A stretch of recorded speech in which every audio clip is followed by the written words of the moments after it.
In this episode of the Smart Community Podcast, Zoe has a fascinating conversation with Don McLean from IES. Don has been in the energy space for nearly 40 years and is truly passionate about finding intelligent ways to improve energy efficiency as a way of combating climate change. Don shares why he believes aggregation and using the collective is imperative to making better decisions and being more efficient, as well as how he sees Scotland embracing smart concepts. He then tells us about his company IES and how their digital twin simulation technology helps in the design of energy-efficient buildings, as well as some other technologies they are developing to support the creation of energy-efficient groups of buildings, such as university campuses or city precincts. Dom then explains some of the barriers he sees to integrating across disciplines and really solving our energy problems in order to combat climate change. Zoe and Don finish their chat discussing the emerging trend of positive energy blocks and how IES is trialling these. As always, we hope you enjoy listening to this episode as much as we enjoyed making it.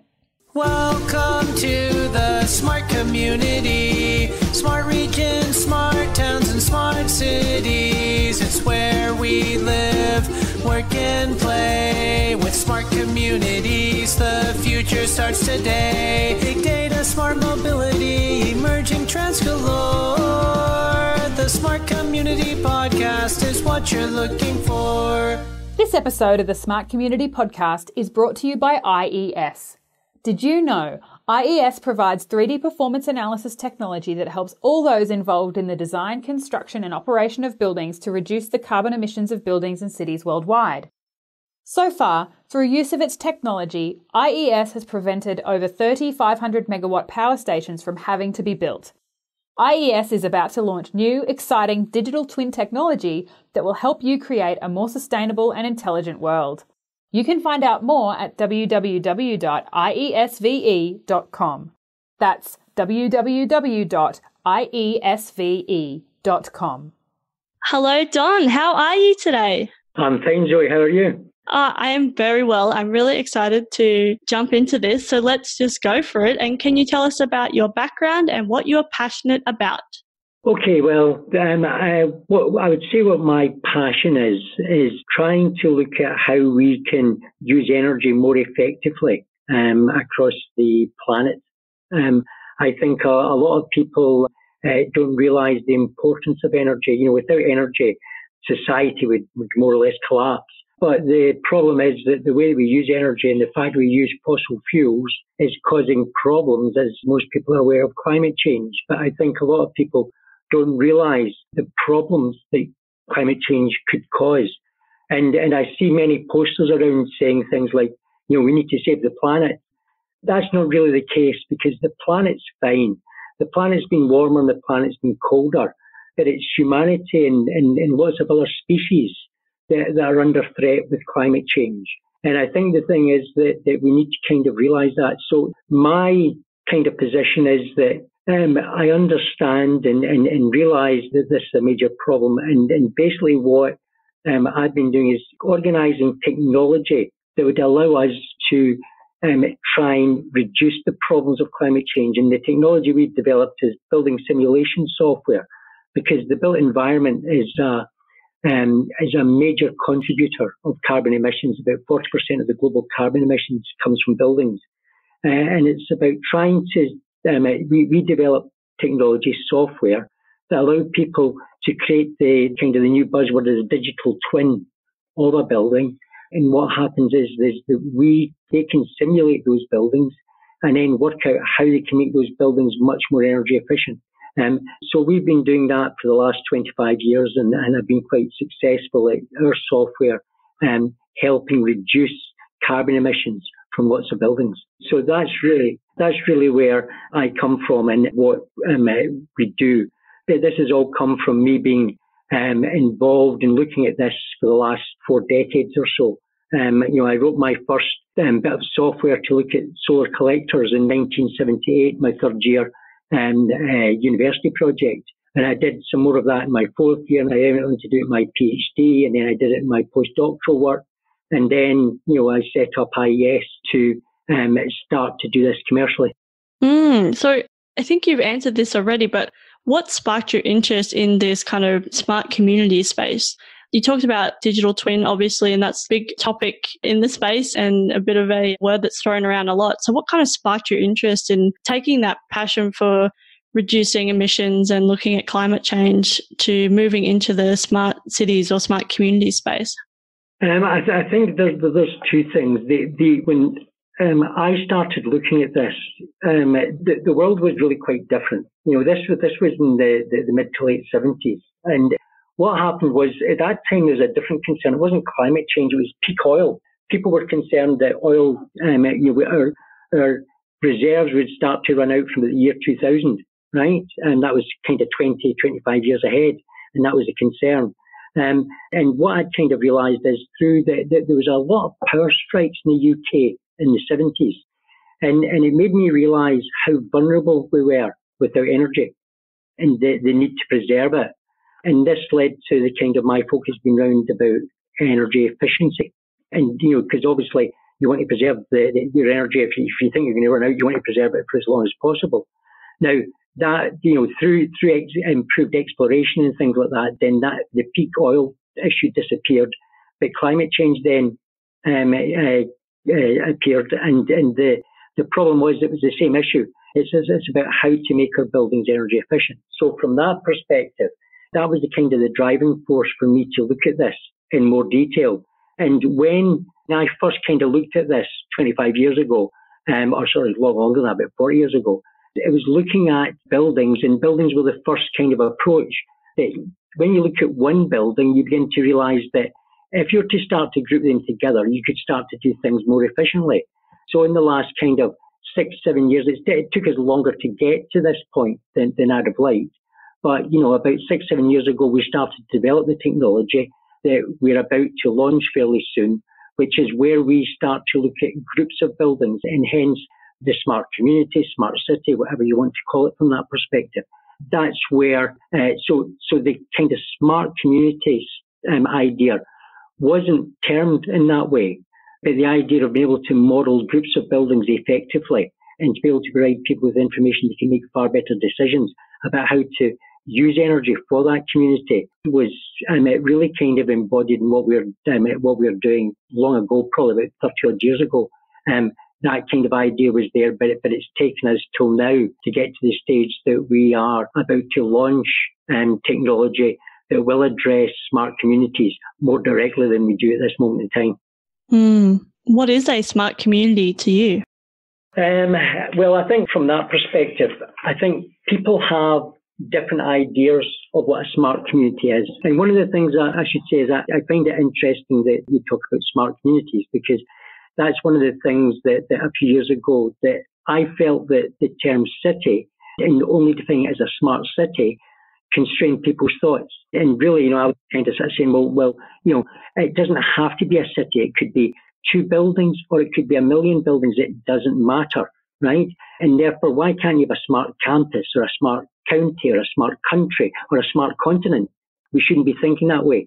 And I think that I found a lot of people were being constrained by the thought of a city. So community widened it out a little bit. But I do think there's a lot of other terms that I mentioned, like campuses and things like that, that you could be using as far as this is concerned. So, from my perspective, I see that the need for smart communities is very important, and that we've got to think about that kind of way. We've got to think in that more aggregated approach, rather than looking at individual buildings as a way to solve the climate change problem. I think you've answered this already, but is there anything else you'd like to add to why do you think that this smart community concept is so important? I think we've got to look at this, as I kind of mentioned, in an aggregated way, right? I think the thing is that if you're going to aggregate, 100, 1,000 buildings, then it means that you don't have to oversize for each building. Now that starts to bring efficiencies into the situation, because then you're only going to supply the maximum amount of energy that building needs. And therefore you can do things much, much, much more efficiently. In that kind of way, as you aggregate things together, you can start to consider different options. So for example, you might consider, say, a wind turbine. Whereas if you put a wind turbine on a house, it's going to be fairly inefficient. But you have a large wind turbine and connect up to maybe, say, some community storage device, electrical storage device, then what happens is that system, the aggregated energy load from all of the buildings, the wind turbine and the electrical storage can then work much more effectively together. And in that way, you can start to make things much, much more efficient. So the idea of aggregating and having communities, groups of buildings, and they operate together allow you to be much more efficient in what you do. So the whole concept of making people think in this way and not think of individual buildings will be something that's quite fundamentally important as we move forward to try to reduce the amount of energy consumption within the built environment in order that we can reduce carbon emissions significantly. So it's using, the collective to make better decisions and be more efficient. Correct. And if you think about it from this perspective, if you've got a group of different buildings, like let's say you have a university campus or part of a city or something like that, you've got a variety, you've got a whole group of different types of buildings with different kind of requirements.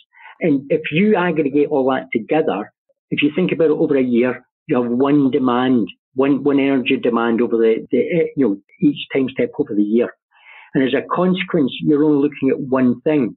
Whereas if you're looking at all of these buildings individually, they all require, sort of they have their own necessities. And when you aggregate that together, when you de-aggregate it, the problem is that each one is a problem of its own. If you aggregate all of them together, you've got one demand profile for energy.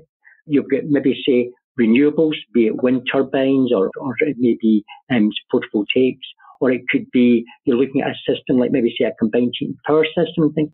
But you've only got kind of one of them. And what you're doing is when you bring all that together, it almost makes it a simpler problem to look at the whole community in an effective way. But you get the advantage of scale, right? You can then start to look at things at scale. And when you look at things at scale, then you get efficiency as well. So the advantage of looking at a smart community in that way is that it generates efficiencies throughout the process and makes it, to some extent, simpler to try to look at how we supply energy to these types of communities. How do you think that Scotland is currently embracing the smart community concept? It's interesting. Scotland has a kind of unique position in as much as that we're doing some work with people in the Orkney Islands, which is in the north of Scotland, islands off the north of Scotland. And the north of Scotland has some of the best areas for wind turbines. The winds are tremendous and they can generate a lot of electricity up there. The difficulty is trying to get that energy back to the mainland. So what happens is a lot of energy is discharged rather than taken back to the mainland. Now, what happens is that so those islands are looking at how they can make better use of the electricity rather than waste it. And we're helping them look at those types of things by looking at things like electrical storage, be it in a house or be it a communal one, looking at how they could use the electricity to generate things like hydrogen, so they can maybe have hydrogen cars up there, and so on and so forth. So Scotland is in that kind of area is very innovative in terms of what it does. I think, like most places in the world, there's a lot of talk about it, but the real, let's say, drive and the real action try to make to combat climate change, most governments are not doing very much about it at all. And they might make a lot of noise about it, but we're not really seeing it in terms of any serious reductions in carbon emissions year on year. So we're still seeing the carbon emissions that are in the atmosphere are going up at roughly 2.5 parts per million per year. And, that's not reducing in any way. So Scotland, like a lot of other places, are really not doing too much about it. But there are pockets of places where people are trying to do something about it. But it's going to take a long time before we really see any action that will mitigate climate change. Okay, well, tell us more about your company and about some of the projects and things that you're currently working on. Okay. Well, I think the thing I kind of mentioned earlier is the fact that we have technology and we can justify in saying that we have the world leading technology in allowing people to simulate buildings to improve their energy performance. And lots of companies throughout the world use it. There's a lot of companies in Australia use our software, like Oricon and WSP and Arup and people like that, use our software to design energy efficient buildings. And it tends to be the larger buildings that people will do. So people wouldn't tend to use our software for a house very easily, but where you have a bigger building, we would tend to use it. So that's where our pedigree is. That's where our reputation is, and we're going international as far as that's concerned. What we're about to do is start to bring out new technology, and by the time this podcast is issued, we will have launched our new technology. And this is all about approaching the problem from two additional angles. Instead of looking at an individual building, we're looking at multiple buildings. So going on to what I was talking about earlier on about trying to look at aggregating buildings together, this is what our technology is doing. It's allowing us to look at how we aggregate things from that perspective. The other thing is to look at how buildings operate and how we can improve the way they operate. So that's another big issue where buildings tend to consume an awful lot more energy than they should due to inefficiencies. Simple things like, you walk around any city at night time and you will see lights on with nobody there. Simple things like that you could be saving enormous amounts of energy. But not just those obvious bits, but subtle things as well. And with being able to look at the operational side of things, which our new technology allows us to do, means that we can kind of make hybrid digital twins. So what would happen is that we would have a model of a group of buildings, and then what we could do is we could take the live data from buildings and feed it into those models in order then that we can more accurately predict how the building's performing, and from that predict the best way to operate that building to make it more efficient. So the thing is that the new technology we bring out help us address two major issues to kind of make buildings much more energy efficient. One is looking at things at scale, and the second is to look at the operation. And with both of those aspects, it means that all the kind of things I talked about, maybe being able to look at district systems and looking at PV across a whole range of areas and things like that, all of this becomes possible and to be done at a level of detail that allow people to make effective decisions about what they're going to do in the future. Yeah, interesting. So a group of building scale, would you do this campus scale, like precinct scale that we were talking about, or even regional scale? Exactly. So it could be done at any of these kind of levels. So, think about it, think about any city, okay? It may be that what happens is that you might have, say, let's look at how it may evolve. So say, for example, maybe say it's got a couple of universities in it. So the universities pick this up first and become intelligent campuses. And what they do is they become a single entity as far as the utility demand is concerned. Then what you might do is you might do some of the, for example, we're talking to someone in Malaysia at this moment in time about taking one of the states in Malaysia, and they're looking at having all of the government buildings under our software, so that all of the government buildings could be much more efficiently treated and become much more effective in terms of climate change.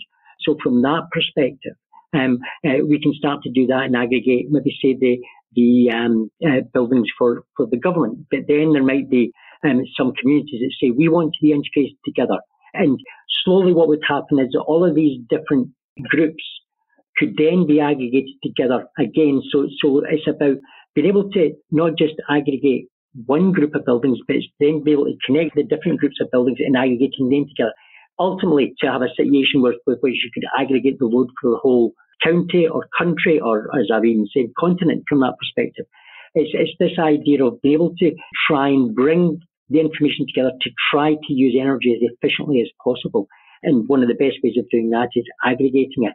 But this then leads into another whole big advantage with the things like IoT. So, for example, we want to be able to be in a situation with which we can say to have the kind of intelligence in the software to turn around and say, wait a minute, don't put your washing machine on just now, because if you wait another 15 minutes, the sun's going to come out, the solar collectors on the roofs round about will be working, and you'll be able to use that washing machine without consuming any cost there. You can get the solar collector will be able to supply the energy to your machine from that perspective. These are the kind of things that are transformational, and these are the kind of things that we've got if we are going to seriously reduce climate change, right, and its impact. We've got to look at these much more intelligent, effective ways of managing energy. Where my interest in is the built environment. There's other areas with which people do, and I wish them success, but my concentration is in the built environment, and it's doing these kind of things to solve problems that people can't really address on their own, and that's the kind of the key part. How can we do this in such a way that we can help manage not just the design, the creation of the solutions, but also its operational aspect and making sure that works as effectively as possible. Do you see this feeding into, say, peer-to-peer systems? What do you mean by that?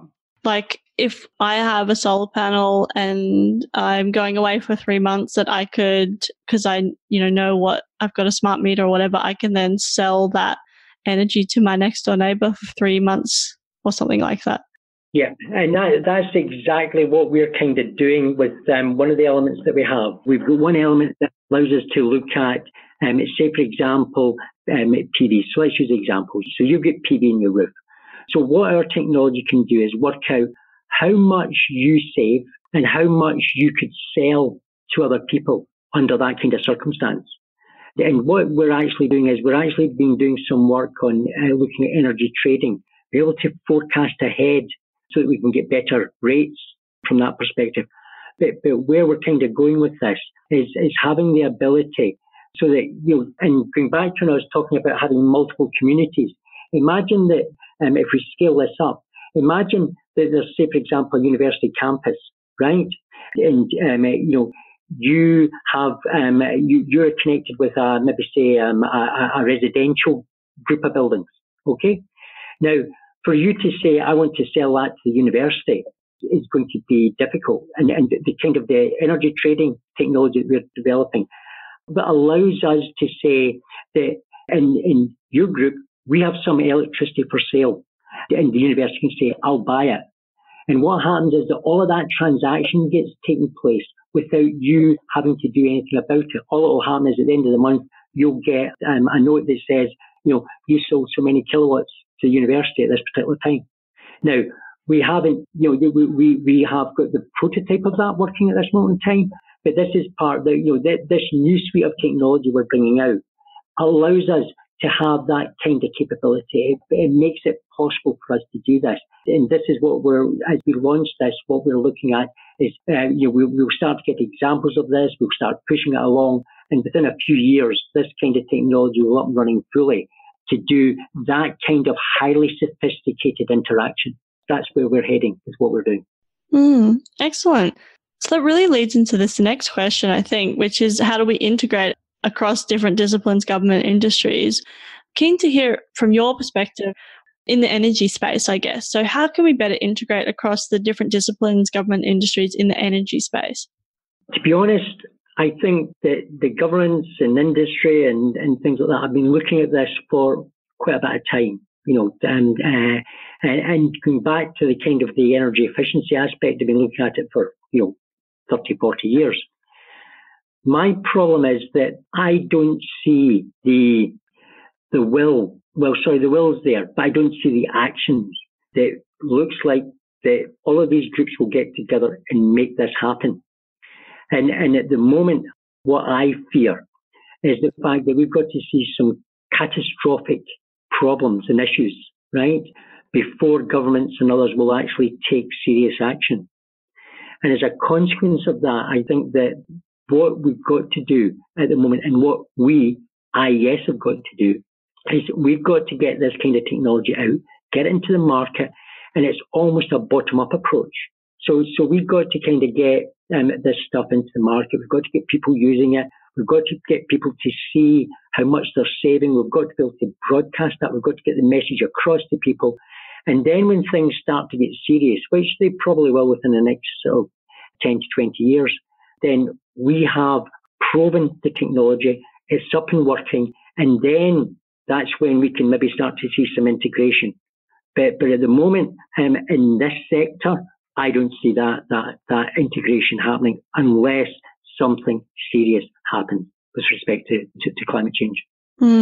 Let's hope it doesn't get to that. That's what I hope with every fibre of my body, but I just do not see how that we're going to get action without really something serious happening, and that's the tragedy of it. Okay, let's move on to something lighter. Maybe. Let's see if it's lighter. What are the emerging trends that people aren't talking about enough? I think there's a few things with which I think are of interest. And again, I predominantly got to talk about an area that I'm involved with. I think one of the big things that's going to happen is as we have more kind of distributed energy systems, right? So local heating and cooling systems, right? What's going to happen is that this is going to create a problem for utilities because they won't have that demand then, but they'll probably still need to maintain their equipment in case there's a problem with the local requirement. So I think utilities as a group have really got to start to think about what they do and how they respond to what's going to likely happen over the next sort of 5 to 10 years and beyond from that perspective. I think there's the other aspects of governments with building regulations. A lot of governments have put together building regulations that actually cause, I would say, probably as much energy inefficiency as they do save energy. And as a consequence of that, I think the whole approach to government regulations has got to be adapted and changed so we can better test the energy performance of buildings in order that we can give them a rating. But I think that's an area with which there is cause for concern until something's done about it, because it's not helping the problem. I think that we're involved in a project at this moment in time with a couple of cities in Europe, Trondheim in Norway and Limerick in Ireland. And what we're looking at is something called positive energy blocks. Now, what this is what Europe's looked at is they've tried to get cities to say, right, let's have a master plan and let's do something about energy. And the problem is just too vast. It's too great for them to understand. And this is what it kind of shows the need for the kind of technology we're launching. But what they've started to do is to look at small parts of a city and saying, can we take this small part of a city and make it have a net positive energy? So it's what do we need to do about energy efficiency? What do we need to do about renewables? What do we need to do about how we operate it and so on and so forth? And the idea being that rather than trying to say, let's make a whole energy city energy efficient, let's look at individual parts and then aggregate them together, much as I was saying earlier on, into positive energy blocks, so that and by doing it incrementally, they can get the problem for the whole city. And I think that's an important approach from that perspective. But also there's the whole aspect of big data and AI. And I think the thing is that from our perspective, big data and AI can help us. But I think a lot of people are looking at this as being the solution, and it's not really, because with the things I'm talking about, you need that digital twin to be simulating it in real time with the buildings and making decisions a few minutes ahead and so on and so forth. And that's the kind of thing you can do with simulation in a holistic digital twin. Whereas with big data and AI type of approach, you've got to learn that, and that would take you a fair bit of time. So the kind of approach that we're doing, and what with a lot of the people we're talking to, I think we can create a kind of community of people who can support us, or alternatively we can support them, be much more effective in trying to get communities to be much more energy efficient, and then to look at the aggregation of those communities and the increasing aggregation of that, so that we can have large parts of countries more or less operating as a single entity in a much more efficient operational way than they currently do. And through that, we can help mitigate climate change substantially from that kind of approach. Interesting. It's been so great to speak with you, Don. Thank you so much for coming onto the podcast. Thank you for your time. I only have one last question, which is, how can people connect with you? I think the easiest way is to contact me in my email address, which is don.mclean, McLean spelled McLean, @iesve.com, or else just link into the IES website at iesve.com. Excellent. We'll put all the links in the show notes. Thanks again for coming on to the podcast. Okay, thank you very much. Nice speaking to you, Zoe. Thanks so much for listening to the Smart Community Podcast. Show notes for this episode and all other episodes are available on our website, mysmart.community. If you have any questions for us or any of our guests, you can email hello@mysmart.community or find us on the socials. We are on LinkedIn, Facebook and Twitter @SmartCommPod. That's comm with 2 M's. If you are enjoying the podcast, please leave us a rating and review at wherever you listen. This really helps us reach more ears, so thank you in advance. As always, I hope you enjoyed listening to this episode as much as I enjoyed making it.